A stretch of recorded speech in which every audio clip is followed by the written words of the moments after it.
Hi and welcome to this short video where we're going to be looking at using Skype for Business for your remote session. Okay, so this short video is just going to go through what you need to know and some basic usage of Skype for Business. So the first thing we need to know is that you do need to install Skype for Business. Now, the installation can be in two forms. It can be the desktop application, or at the very least, you will need a plugin in order to access the Skype for Business environment. Okay, so a side note from that, because it needs an install, you will need an administrator account. So if you're in a setup in your network where you're not the admin of your computer, you will need the administrator to help you actually install Skype for Business so it can work for your remote session. So as usual, we always recommend that you test the platform before you actually start your session. So very important, it's application based and you need a application to be installed on your machine or a web browser plugin. Okay, so the supported platforms are basically Windows from Windows 7 up, and with Mac OS, you will need a Skype for Business app to work. Okay. And like it says over here, it's only the web app, meaning it's that thin version, that thin install, the thing that will allow you to use the environment without installing the actual full application, Skype for Business, on your machine. So it's very important you take time to always test that everything works inside of your browser first. Now, it does start from the browser, and I'll show you how it works, because very similar to all the other types of invites you get for a session, you will be sent a link. Now, this link might be through email, it may be through the VLE or even OneFile, but you'll get that link. So I'm just going to do a little demo right now of connecting to the Skype for Business session.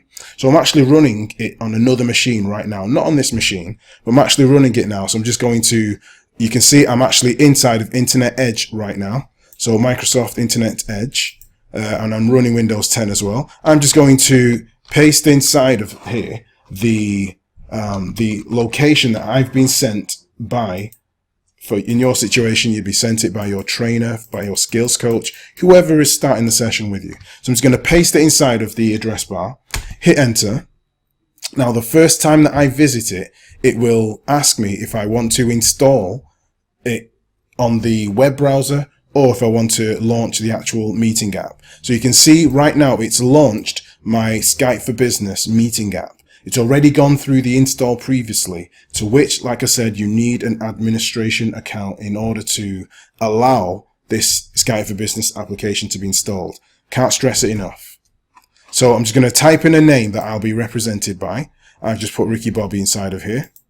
Shake and bake. Now, once it connects, obviously I'm the only other participant on another machine, but you'll see the participants inside of the session, and then from the session being held, the person who's presenting or hosting the remote session, they can share files with you, they can send you documents, they can share interactions with you, you can control the mouse, you can share your microphone or your webcam. And a side note about webcam and microphone, we always insist that you have a working microphone and a working webcam. Without the two of those, at the very minimum, you will miss out the experience that we can actually achieve from a remote session. So it's imperative that you have a working microphone and a working webcam, just so that we all get the most out of these remote sessions. And if you have any problems whatsoever with actually connecting to it, ask your IT support, or you can even give us a call and we'd be pleased and happy to help. Okay, so a side note, another thing we need to know about Skype for Business once it's running, and you might want to select one of your devices or another device on your computer. Don't forget, we should always check this first. Just where my mouse is waving over here, I'm just going to click the three dots. That's going to give us more information, like entry information if you want to pass on that information to someone else.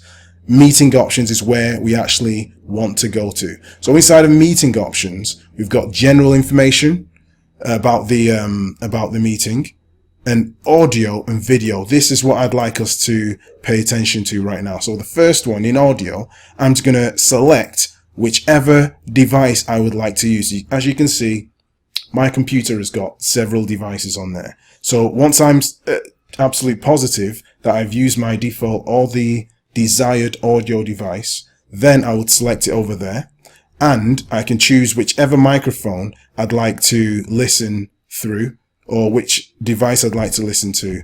And with the same goes for the video. I can choose, here you can see I've actually got my integrated webcam on there, and I can select any other webcam that's existing on my system. If you don't see a webcam inside of there, just a troubleshooting, maybe restart your computer, make sure the cables are connected, make sure that your drivers are installed and everything's working correctly, because there should be no problem from using Skype for Business inside of this environment.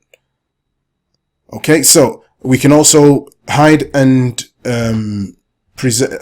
show our webcam, mute audio. You can also call inside of a Skype for Business session.